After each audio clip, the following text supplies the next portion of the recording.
What if the one thing keeping you stuck is the way you think? Welcome to Change Your Mind with Chris Ashley, the podcast where science meets spirituality and mindset becomes your most powerful tool for transformation.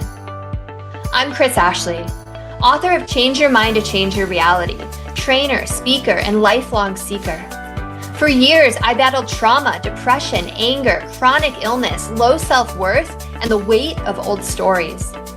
Until I discovered how to rewire my mind, reconnect with my divine nature, and consciously create a new reality from the inside out. This show is here to help you do the same. Each week, we explore the intersection of personal development, spirituality, and science, diving into topics like healing, emotional mastery, entrepreneurship, resilience, and the quantum nature of reality. You'll hear powerful stories, gain practical tools, and real conversations that will help you change your perspective, get unshakable confidence, and live the vision your soul has always known is possible.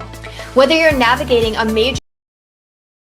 Welcome back to the Change Your Mind podcast, where we explore personal development, spirituality, and science. I'm your host, Chris Ashley. I'm really excited for today's guest. Krista's joined me all the way from Mexico in a remote mountain area, so we're going to have a really cool conversation. First, a couple quick announcements. Head over to the links in the show notes. You'll find ways to connect with Krista, ways to connect with me. You'll find ways to sponsor the podcast, ways to purchase my book, Change Your Mind to Change Your Reality. It was endorsed by 3 people from the film The Secret: Bob Doyle, Marcy Shimoff, Michael Beckwith. You'll find ways to find free downloads. What else is there? Courses, coaching. And as always, this is part of Los Angeles Tribune Podcast Network, so come check us out. All right, so with me today, I have Krista Williams. So Krista is a published author with a Master of Arts in Education and over 20 years of international experience teaching in Central America as a bilingual certified yoga teacher and U.S. licensed massage therapist. She offers workshops and training programs to young adults. Currently, she's a tenured professor and researcher in Mexico, where she teaches weekly bilingual yoga and meditation classes to university students and professors. Krista is an avid practitioner of yoga and meditation.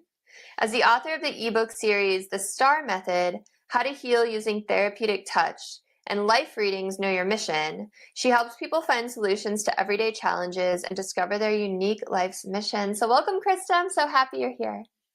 Thanks for having me, Chris. It's great to be here. I didn't even know you were a published author. You didn't even tell me that when we spoke, so that's really exciting. Yeah, thanks. So, there's a couple different things I wanted to talk to you about today. And the first one is, you're an English teacher in Mexico, but you also give life readings, right? Would you say that you're a medium, or how would you describe yourself? Is it psychic? I don't describe myself as a psychic because I consider that a different category. It's a similar skill, it's related, but I consider myself a medium, which is the skill of mediumship. Awesome. So what that means is I can communicate with spirits in what we could call the spirit world, which is not the physical material world that we're familiar with here on the earth realm. Yeah. So I always start all of my episodes off the same way, and that is by asking my guests their origin story. So what put you on this path of becoming a medium? Were you always born with it? Give us a little bit of your journey. Oh, okay. Yeah. Well, I was born in Massachusetts in the US, and that's where I grew up. And I always had this interesting sort of communication with spirits. I always had from a very young age, as early as I can remember, I'd just be sitting next to a tree or something, and all of a sudden I could just start communicating with the spirit of the tree, or I could just start I could pick up on stuff about people. I remember in grade school sitting there and just knowing stuff about my teachers and not knowing where it came from, but just having this sense that oh, okay, this is what happened to her, or this is what's going on with her. And I thought of it as a strong intuition. And then as I started to explore more what that was, and I guess get a deeper understanding of the gift, I realized, oh, I'm communicating with spirits. So growing up in Massachusetts, I had a pretty, normal, like, suburban life. I went to college near Boston, in a suburb of Boston, and then I decided to go on and get my master's degree, because I've always really loved learning. I've always loved school. I was like super into like my studies, always straight A student. And I just love learning. And I knew from a young age that I wanted to be a teacher. And so that's what motivated me to get a master's degree. But I traveled. I decided to leave Massachusetts, the East Coast, and travel westward. I kind of did like, the pioneering journey of like gradually going further and further west.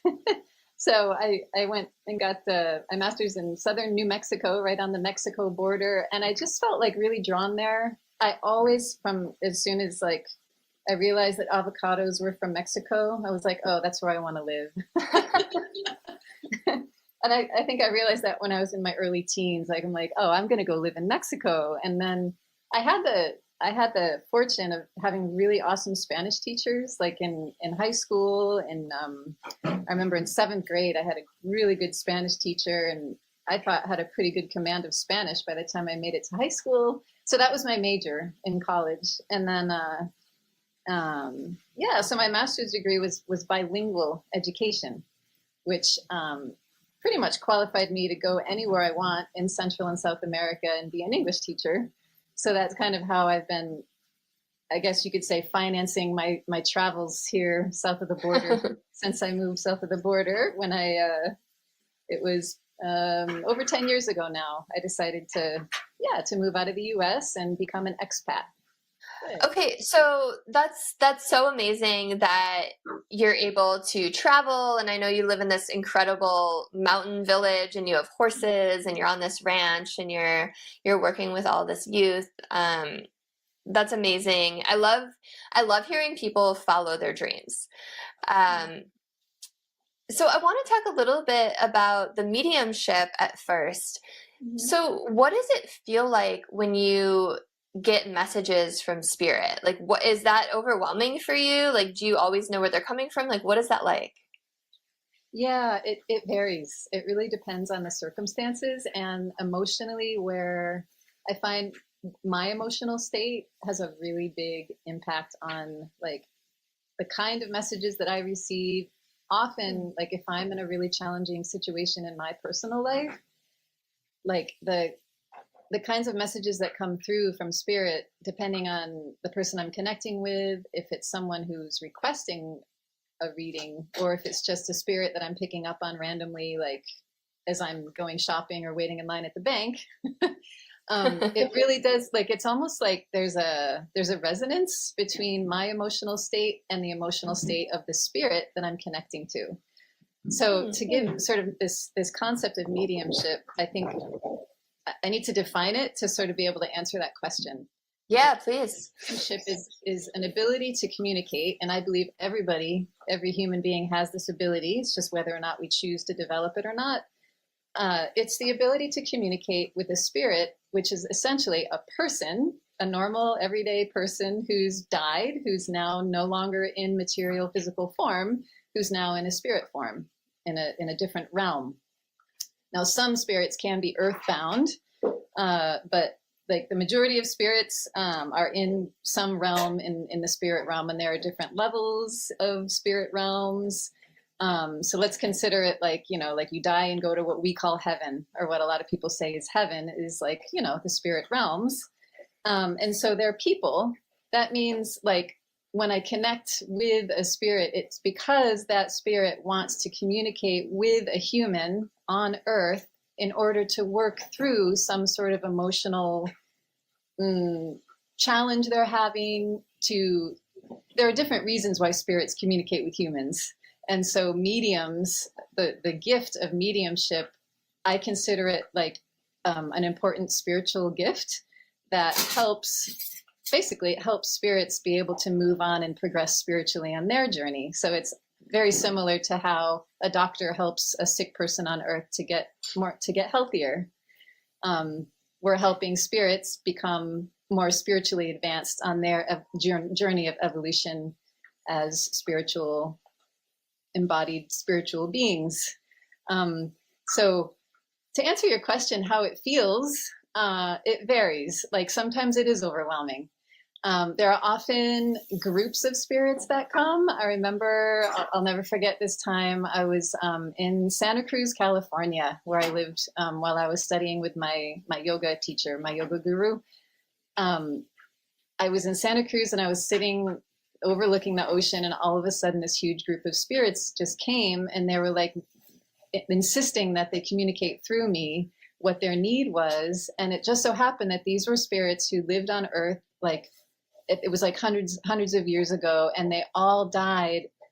They were all murdered in some sort of like terrible event that happened where a bunch of people died, and they all were similar in the sense that they all wanted to reconnect with loved ones on the earth and say goodbye to them. And so what I felt at that moment was like this overwhelming sense of like my shoulder. It's like they were all grabbing me, like sitting on my shoulders and putting this super heavy weight on my shoulders.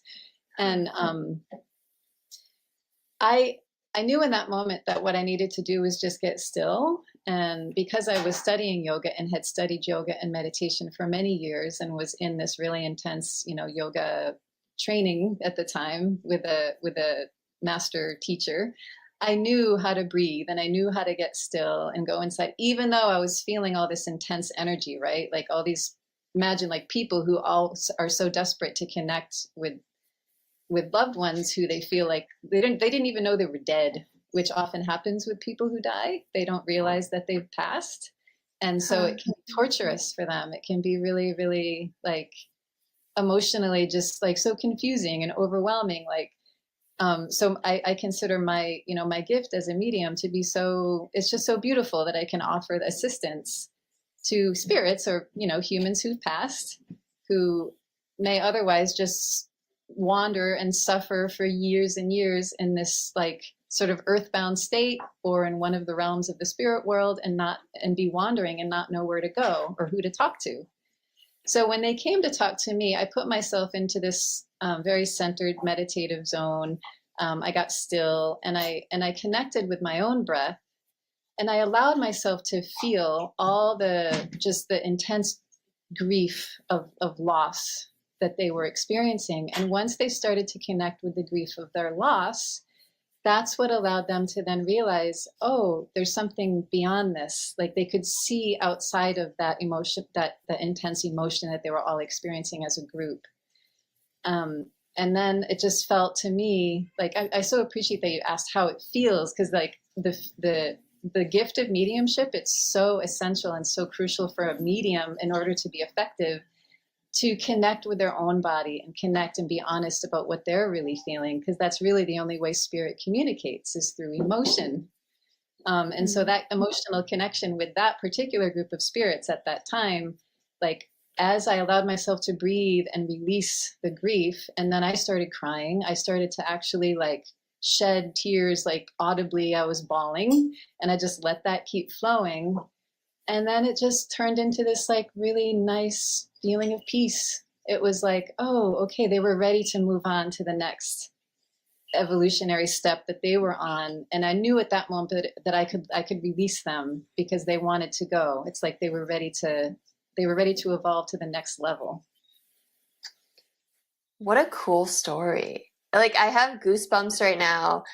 So it wasn't, and you said like they were from hundreds of years ago and they wanted to connect with people still left here, but they didn't realize like those people have probably passed on, right?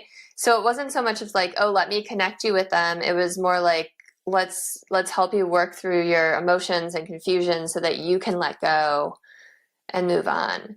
That's really cool. I've never heard a medium described as like helping spirits evolve on their journey. And I think that's really beautiful because like so often we hear like, oh, there's a message for someone here. It's helping someone here connect with them. But that's really cool that it's also helping those on the other side too. Yes, because all of us are we're spirits embodied in a human physical form. This physical apparatus is temporary, and we're housed in this physical body for the time that we're on Earth. And then after we pass on, however we die, at whatever age we die, nothing changes except that we no longer have a physical body. We have an eternal existence. It's an eternal connection that we have with Source or God. So many people, have so many different names for it, and there are so many different religions that have been constructed around the concept. But at its essence, our eternal connection with our Creator, or with God, or with the Great Spirit, whatever label or whatever belief system you have, that the essence of the truth in that is that we live eternally, and that Spirit is eternal. And so we, as embodied spirits, pass on to other realms, and we continue to learn, we continue to grow. And what we continue to learn is how to emotionally connect on a deeper and deeper and more authentic level with the love, which is God, or the Creator, or the ultimate superior Creator, who is the origin of everything that we know or think we know. As we grow in our relationship of love and connection to God, or to the highest superior personality of all that is, whatever label you give it, that's the journey that we all share. And that's what all spirits, anyone who has ever lived on Earth, can either choose to come back to Earth after going through a certain journey of spiritual development, or they end up growing so much in that connection to God that they become at one with God. And then that's what we know of here on Earth to be like avatars or ascended masters, people like Jesus, people like Buddha.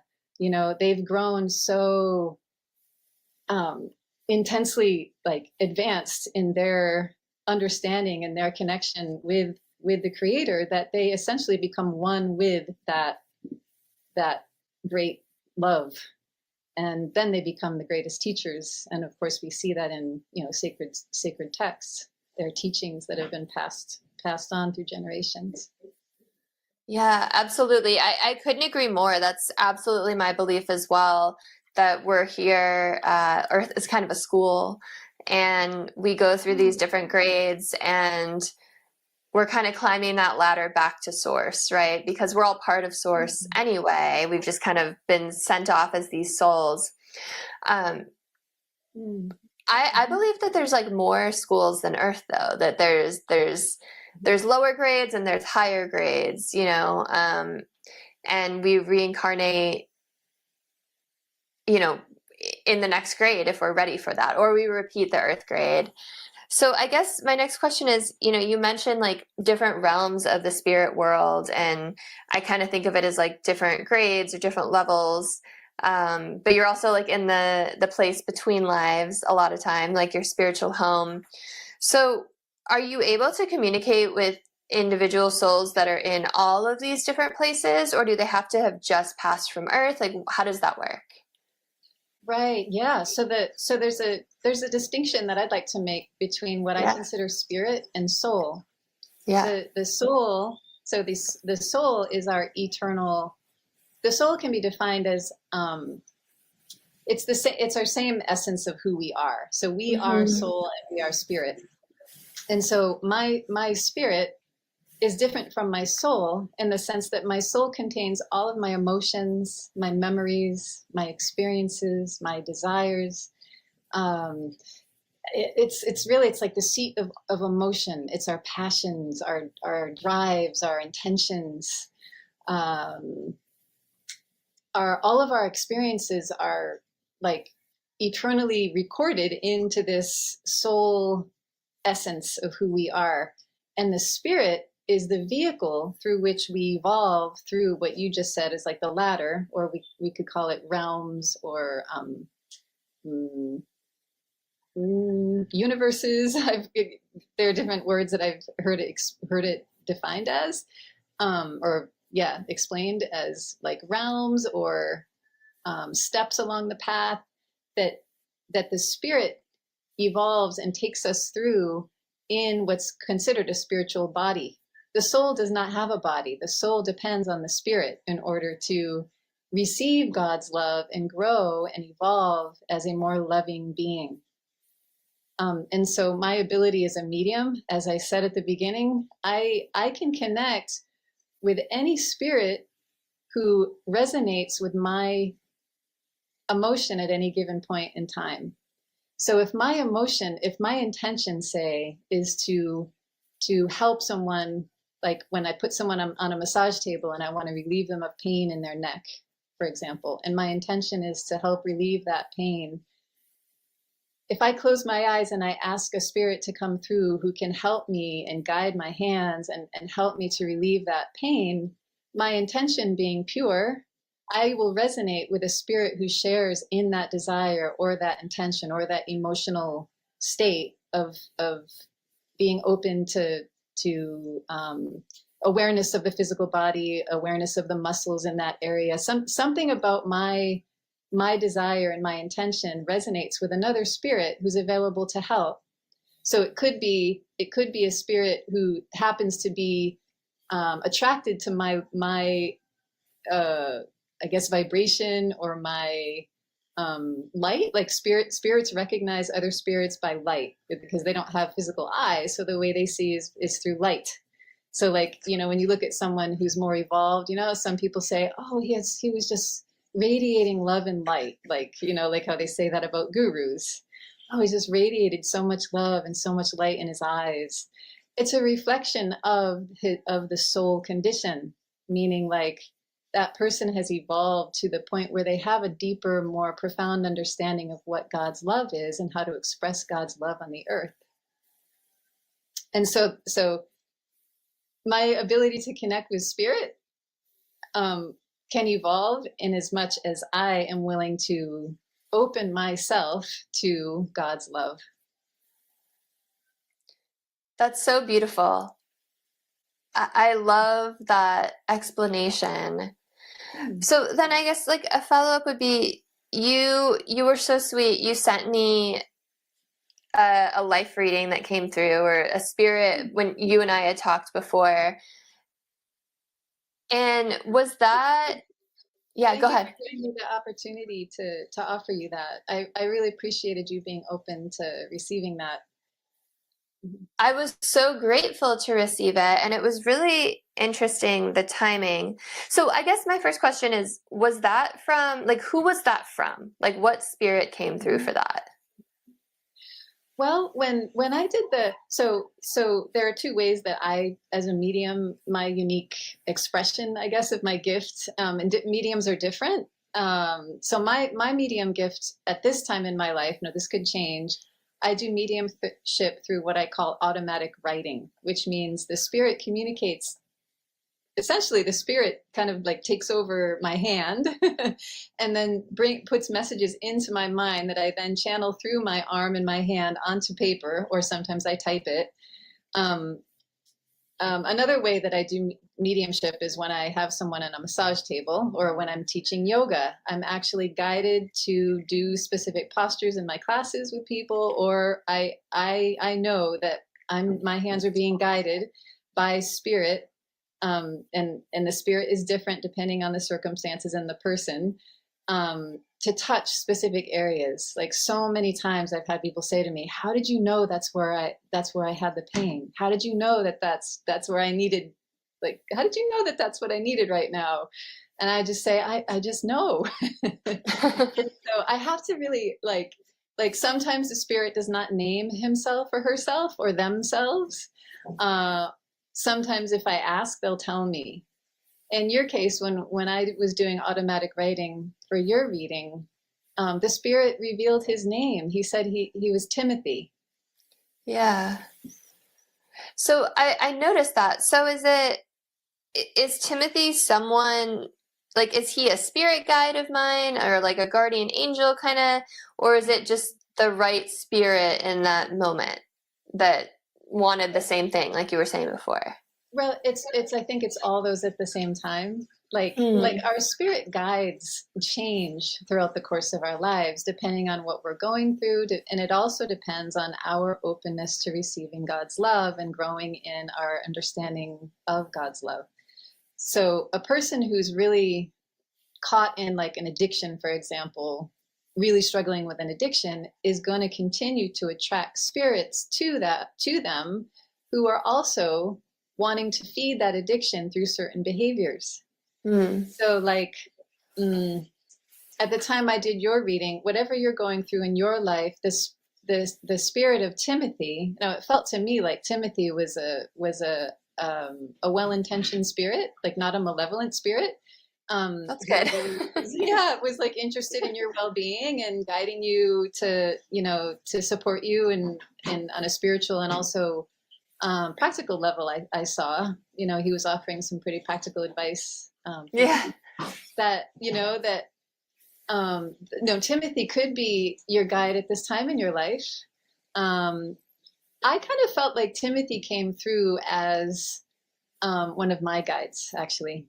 Yeah, I didn't feel that Timothy is someone who's hanging around you specifically. I think Timothy is someone who was helping me to provide you with that reading. That's really interesting. I asked because one of the first lines, and I wrote you back a quick email, like, oh, part of that made me tear up. One of the first lines was like, I can't remember exactly how you phrased it, but it was like, let go of anger at people who are like no longer here. And very clearly, yes, that was a really that was the first most powerful message that just kept on coming through. And until I wrote it down, it was like very loud. I could hear it like very loud. It's clairvoyance that I have, but it's not literally like a voice that I hear. It's more like a message that's just in my head that's just like overwhelming until I actually get it out on paper or share it with the person. Mm-hmm. That's really cool. The reason I was bringing it up is, so my dad, and it's timely, my dad passed away 2 years ago yesterday. And I've had anger at him, and I didn't, like, when he was dying, I was sitting there holding his hand for 9 months while I was in hospice. Like, he was like my best friend, and I didn't show like any anger at him. He had the choice to get a feeding tube and live longer or to just go. And he didn't want to get a feeding tube. He had one before. He hated it. And he decided to die. And like, I was like, the whole time I was like, I support your choice, like anything you want to do. And then after he died, I just felt so much anger, and it surprised me. And I felt angry like to this day, because I'm like, oh, all he wanted was a grandkid. And I tried for 8 years, and I got pregnant 3 months after he died. And it's like, and he came to me, I actually, I have a lot of dreams where I get like visitations or like precognitive stuff. And he came to me and told me he had to reincarnate again as a human because he made the wrong choice. And had he gotten the feeding tube, he would have been around 3 more years. And that just kind of pissed me off more. Yeah. It's like, man, you could have like met my boy, right? He's like a year now. But I've been holding on to this anger, and then I got that message, and it was like, yeah, I need to let it go. And, it was just like right before the anniversary of his death. So it was really interesting. Mm-hmm. There was a message about forgiveness in the reading, if I recall. I often forget a lot of the details of readings if I don't have it right in front of me once I give them, because the reading, it's not coming through me, it's coming from a spirit. So in order to really be effective as a medium, it's important for me to remove my own filter, my own personality, my own ego, my own vested interests, whatever they may be, to remove myself as much as possible from the process. So I often don't remember the details, but I do recall like something about forgiveness coming through for you. Yeah, I was just looking at it. You're right. And that totally makes sense what you were just saying about taking yourself out of it. It was forgive the people who are not able to help you. So that kind of coincides with it too, right? Now, do you have a daughter? Because I remember it was coming through as female. It was, and that was the only thing that I was like, oh, that's funny. And no, I have a son. Okay, so it's interesting because sometimes with mediumship, it's I think it's really good for people to be aware that if you go to a medium and ask a question about something, that medium, the message that comes through is always going to be, it's always going to filter through that person and that person's perceptions or that person's biases, that person's beliefs. And so sometimes things are not always 100% accurate. And I think it's really important for people who decide to access the services of a medium or a psychic to consider that, like, don't like make huge changes in your life based on one thing that one medium or one psychic says, because it may not be 100% accurate, like everything that they're telling you. Consider it like advice from a friend, you know, like you don't know, like if somebody's giving you advice, it doesn't mean that you just go off and do exactly what they tell you, you know, really take it in and consider it for yourself, what's really true and what resonates for you. I love that. Yeah, that makes sense, because you're a human and so are the spirits, or they were, right? To me, I was like, oh, maybe it's like a future child. I don't know. It could be.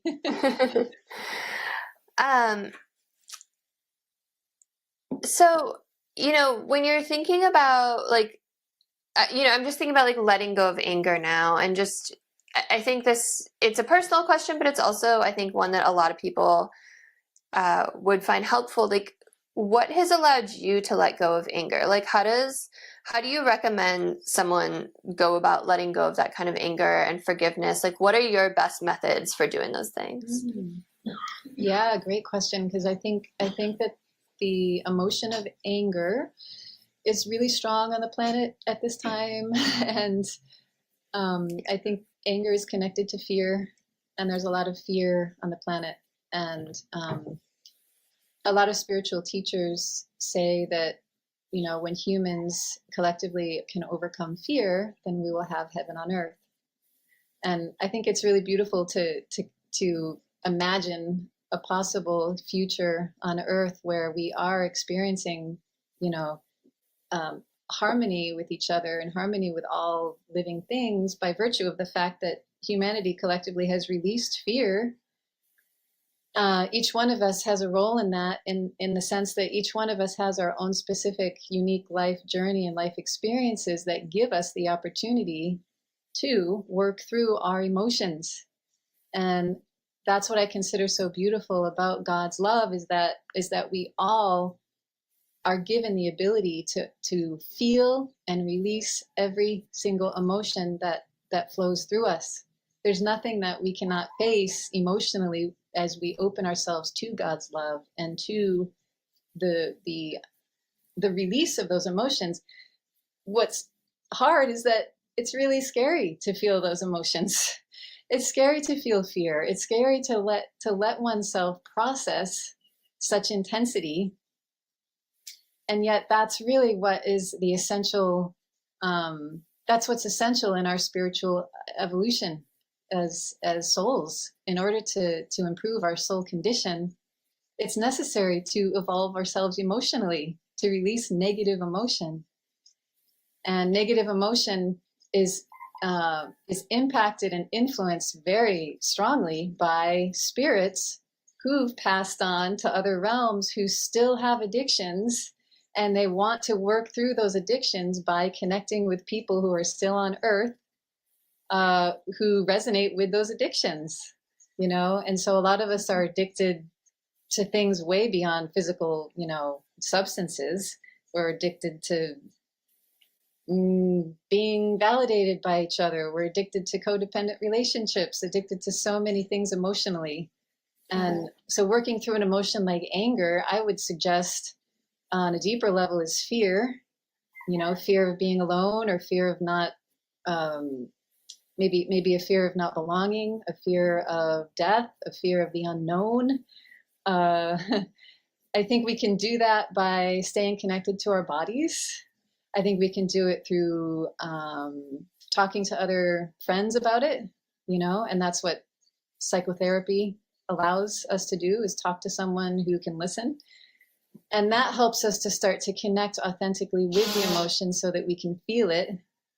And that's where I think society has an opportunity now is in our society. We, if we can create spaces, safe spaces where people are allowed to feel emotion and process emotion and release it, we will do so much of a service to ourselves, to each other, to our collective, humanity. If we create educational institutions where young people are encouraged to connect with their emotions. And that's what I encourage in all of my classes. When I teach a yoga class, the first thing I say is, if you're feeling stressed about taking exams, just let yourself breathe and feel the anxiety, process it, keep breathing. And I would suggest that on a physiological level, in order to process and release an emotion like anger, we first have to allow some diaphragmatic breathing, connecting with the body, staying grounded through the feet, like staying connected to the earth,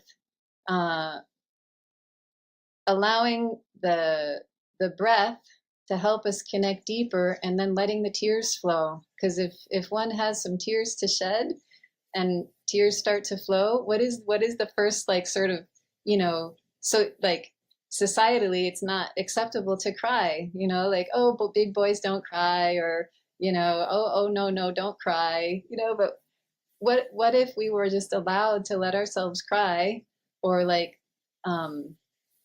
scream into a pillow sometimes, or like sometimes punching a mattress helps us to stay connected to our bodies, so that we don't disembody and then allow the spirit influence to have a negative effect on our lives. How when people say, oh, he was just overcome, it's like he was beside himself, he was overcome, it's like he wasn't himself, he was so angry, he was beside himself with anger. Like, it was like I was looking at him and he wasn't himself.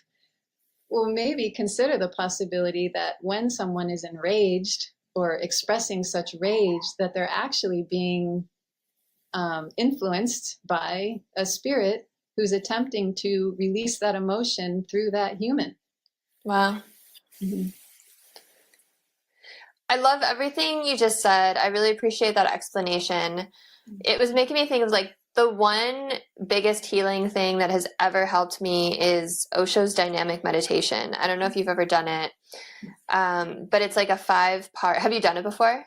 No, I haven't done it, but people have told me about it. What do you like about it? So what I love about it is, so it's 5 parts, and it's an hour, and it's like broken into 10 or 15-minute segments set to music. And the first part is a breathing exercise.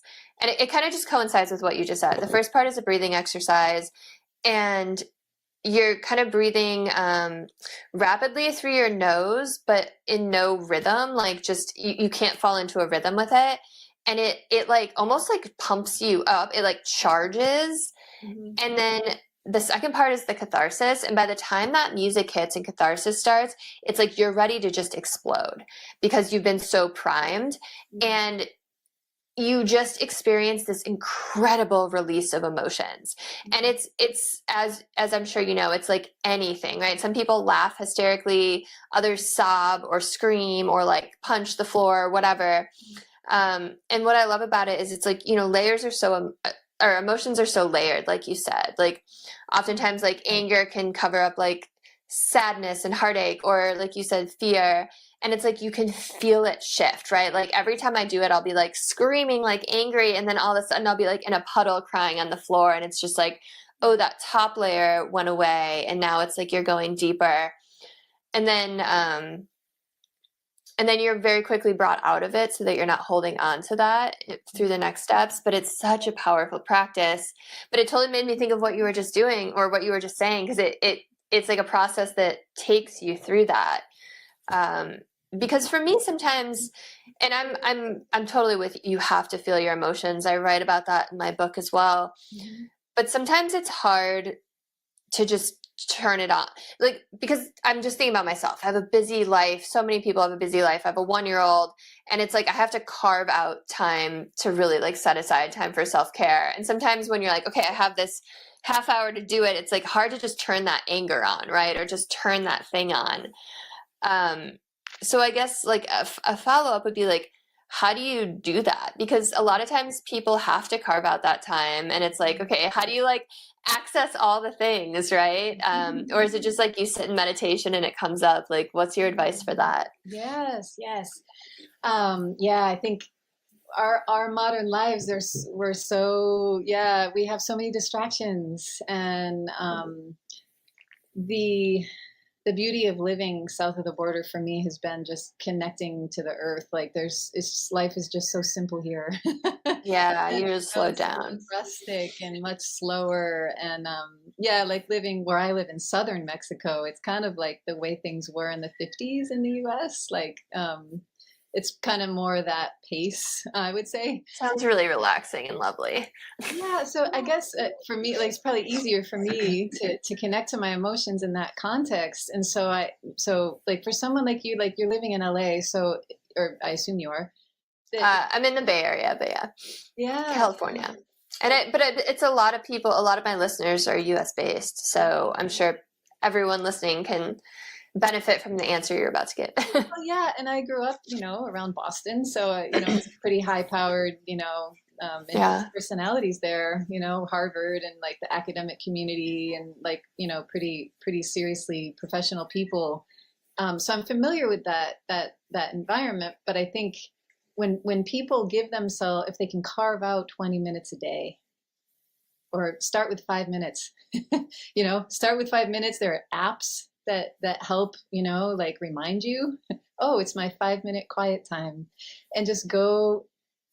If someone works in an office and they have to be like, for a long work day in an office setting, like go and escape and put yourself in a bathroom stall, and close the bathroom door and just like be there for 5 minutes and just let yourself sit on the toilet seat, whatever you have to do, whatever gets us through the day, like sit and just breathe.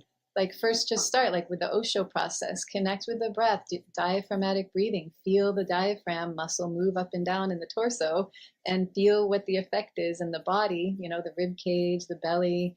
Put your hand on your belly if that's what it takes to connect with the body. Because making that physical connection with the body is what allows awareness of what we're feeling to come through, to come into the mind. Like if we're not connected to our bodies, then it's very difficult to know what we're feeling, like to even articulate, oh, there's sadness, like I'm feeling sad. Like how do we know we're feeling sad when we're distracted and engaged in other activities? Mm-hmm. So the importance of carving out time, setting an alarm if it's necessary. I'm a full-time professor. I have hundreds of students every day who take my classes, and so it's really important for me to actually like I schedule meditation time every day, and plus I teach yoga and meditation. So as a teacher, it's really important for me to stay connected to my body and my emotions, to have my own practice. So I set an alarm and I do my 20-minute meditation in the morning, quiet time before I even get out of bed. That would be my suggestion. So it's about quiet. For your advice is about quieting your mind, connecting with your body, and then those emotions kind of show up and flow, and you can kind of get in touch with them. Absolutely, yeah. And if you have the luxury of a therapist who can support you, if you find a therapist that you enjoy,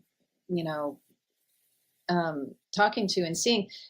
Here in Mexico, it's difficult because I don't necessarily feel like comfortable speaking in Spanish about my emotions. It kind of creates a barrier there. I've tried it, and so for me, it's like I find it more effective to do quiet alone time. But some people really like support groups. Some people really like group therapy. Maybe someone feels more comfortable one-on-one in a session with someone who's safe. It creates a safe space to emote, to feel emotion. Yeah, it's so important, especially because emotion is energy, right? It's energy in motion, and if you don't take the time to feel those things, they stay stuck in your body, and they can cause disease, and they can cause all sorts of havoc in your life. Mm-hmm. Mm-hmm. So I want to bring it back a little bit to mediumship. So you kind of said like a lot of times these spirits will come to you, but what about if someone comes to you and they want a reading and they want you to connect with a deceased loved one, are you able to like call that person's spirit into existence, or is it more just like whatever spirit is hanging around that has a message? Yeah, that's where I'd like to define what's known as the law of attraction. The law of attraction states that the energy or the resonance is attracted to like resonance.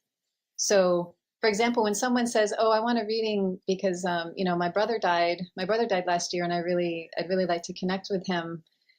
Well, depending on what the attraction is at that moment, the spirit of a spirit guide for that deceased person may decide to come and communicate, or the spirit of that deceased person can decide to come and communicate, depending on whatever resonance there is. Now that depends, of course, on the emotional space that the medium, him or herself, is in, the emotional space that the person requesting the reading is in. I mean, it can be so varied. A lot of mediums say that they're channeling, say, like Ramtha, or that they channel, the angel Gabriel, or that they channel specific angels. Now that can be true. That can certainly be the case. I guess my advice for anyone is to be really open-minded, to receive the message, but to understand that the spirit realm is huge. It's vast. It's billions of humans who have passed into a spirit realm. And so whether or not it actually is Ramtha or actually is the angel Gabriel, it really depends on the intention of the medium. It depends on the intention of the person requesting the information.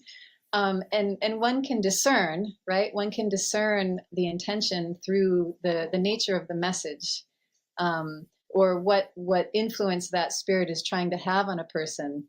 I think if one's getting a message that sort of is encouraging, say, a certain course of action that could be considered questionable, like if a spirit is really insistent on taking specific action, it could be an indication that that spirit is not necessarily aligned with a message of love. Because a loving spirit who's closer and closer to an understanding of God's love has no attachment one way or another to influencing a person to do something, to take a specific course of action. Because that a loving spirit who's closer and closer and more aligned with God and more resonant with the love of God is going to respect that each of us has a free will. And so they're not going to be insisting anything. Can we get so like negative spirits can kind of hang around and influence a person, and Absolutely. They will come through to you? Oh, absolutely. The power of negative emotion, that's where I think, a lot of the spiritual teachers, they talk about, like Abraham Hicks. Have you heard of Abraham Hicks? Mm-hmm. She's a channel for a spirit that she identifies as Abraham, but her real name is Esther Hicks. Yep. She's the medium for this spirit who's named Abraham. So this spirit, when she channels Abraham, so much of the message that comes through is about, it's really about the law of attraction. She talks about the law of attraction. She talks about the vortex. And so negative energy, and she talks a lot about negative emotion, that negative emotion is an indicator. So we can really use negative emotion as a catalyst for our evolution as a spirit, for improving our soul condition, because it's an indicator that I'm resonating with a belief or a thought that is not 100% aligned with God's love.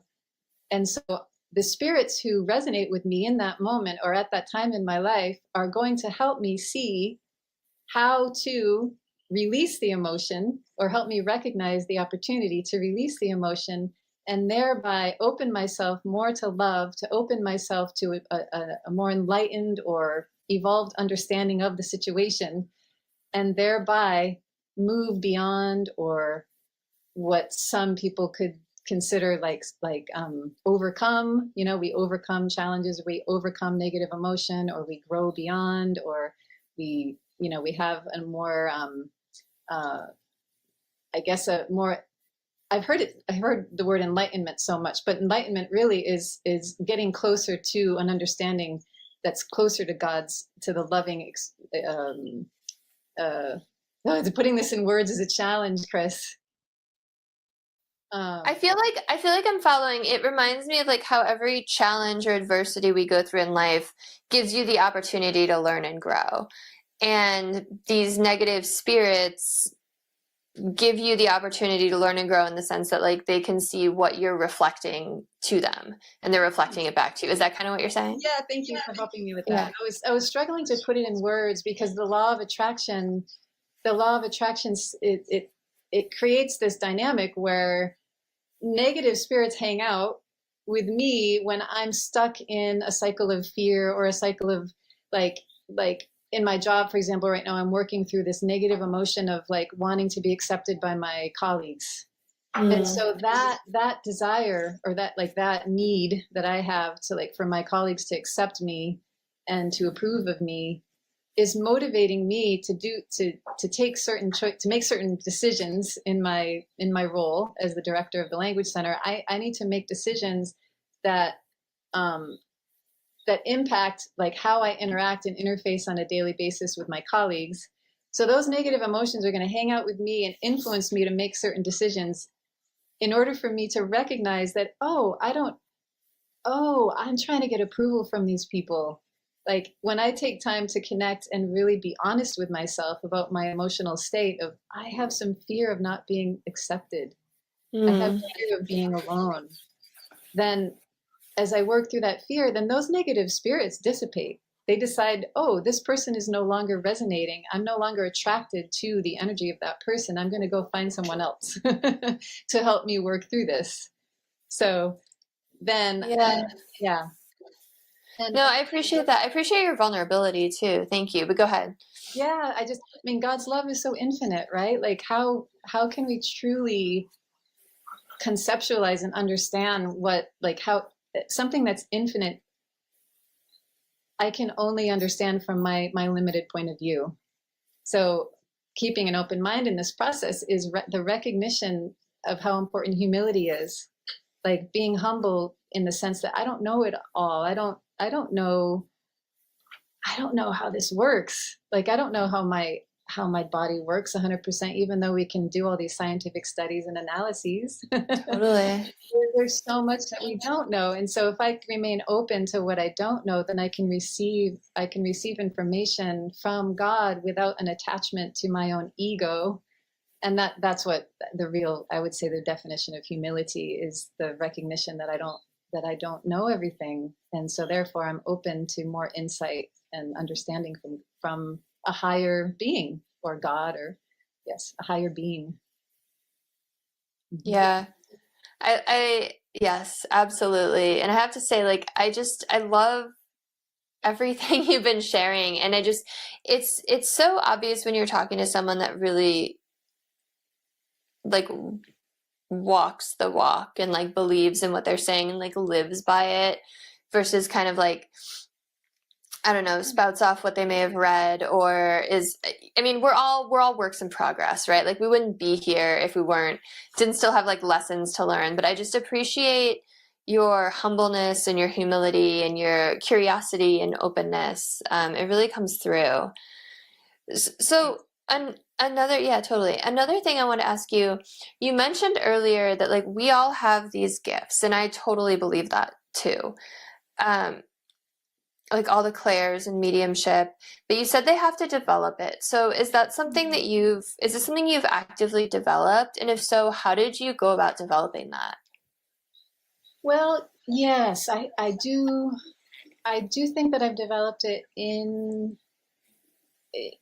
over the course of my studies of yoga and meditation. That's definitely been a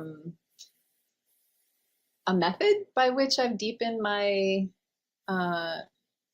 connection to spirit, because I've been given a lot more opportunity than maybe most people, because I dedicate myself to teaching yoga. I have more opportunities to actually get quiet and sit and feel my body. And I guide people in that process. So like just by virtue of being a massage therapist and a yoga teacher, I think I've developed the gift, because as I have more and more clients, okay, gracias. Sí. As I have, the opportunity to work with clients, say, who come to me for a massage, then I develop my gifts, because the spirits who are connected in that moment, who want to communicate through me, teach me things. So every time we have spirit communication, we learn. I feel like I've learned just by continuing to be open. Yeah, I mean, I've been doing a lot of studies through other people who consider themselves mediums. I don't connect 100% with mediums who necessarily make it a business, because I don't believe that mediumship is, I don't believe it's something that necessarily can be marketed, or a service that can be charged for, like that there's a dollar value on it, because it's a gift from spirit. So I think that as soon as someone who considers themselves a medium creates a business around it, then that person is opening themselves to a lot of other influences that could then sully or compromise the authenticity of the messages that they're receiving. Yeah, that totally, absolutely makes sense. So is there anything we haven't touched on today that you really want to let people know about, like any kind of message for listeners or humanity? Thank you for asking. Yes, Chris. I'd like to extend a little bit of what I was just saying to give more of an answer to your question about what can people do to develop the gift. I would just like to consider, like, when people are young, like children, a lot of times parents recognize that their children have special gifts, like have a natural inclination to music or to art. Some children even talk to imaginary friends. and that I'd like to just invite people to consider it's possible that child naturally has an innate connection to a spirit, or to the spirit realm, and that natural gift that we're all born with, which is what I believe, that we're all born intuitive and we're all born naturally as mediums to connect to God and to spirit, that as we grow and that we learn, oh, it's not okay to talk to my imaginary friend, or oh, it's not okay to talk to myself, or to tell my mom that I was talking to this invisible person, like I think we as adults can support young people in developing that gift by simply like telling them the truth, that it's not that you're crazy. The truth is that we are spirit, and that it's possible to communicate with a spirit, and to encourage the gift, with the awareness that maybe, like there's a time and a place to express the gift in this society. But I think the child will naturally learn that. And just to, for people who intuitively want to develop this gift within themselves, whether it's themselves or a child that they have in their lives, to keep giving themselves the opportunity to connect with the body, connect with your body, to breathe, to be brave and courageous in processing emotion, because spirit communicates through emotion. That's the way we communicate with spirit. And you can consider God infinite. The infinite love of God is in essence an infinitely expressed emotion or combination of emotions. And when we consider peace or harmony or bliss, what we've heard spiritual teachers describe as bliss, if that is a feeling that is coming through as God's love, then how beautiful is it if we can develop our awareness of that through the release of negative emotions? That's what we as humans have a role in. You know, we all have a role to play in helping ourselves improve our soul condition, as well as other spirits or friends or fellow human beings who've passed on to learn and grow in their journey as well. We can all help each other, whether we're embodied or not.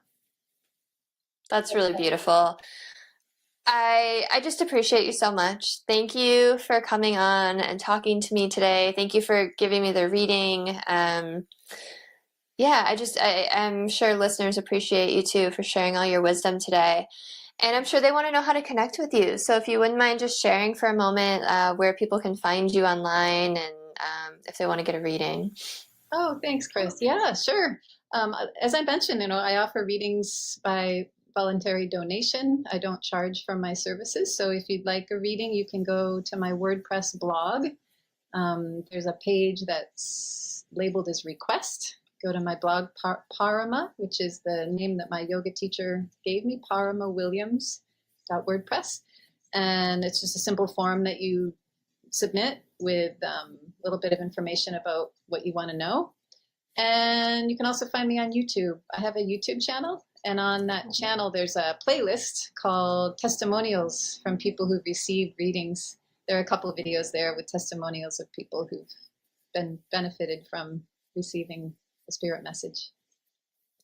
Awesome. And all of that will be linked in the show notes as well, so people can easily find it. And again, thank you so much. I appreciate you. Hang out with me for a moment after we stop. And then if you're listening, please send this to someone who might resonate with it. Like, comment, share, subscribe. Let's all help lift humanity up. Have a beautiful rest of your day, everyone.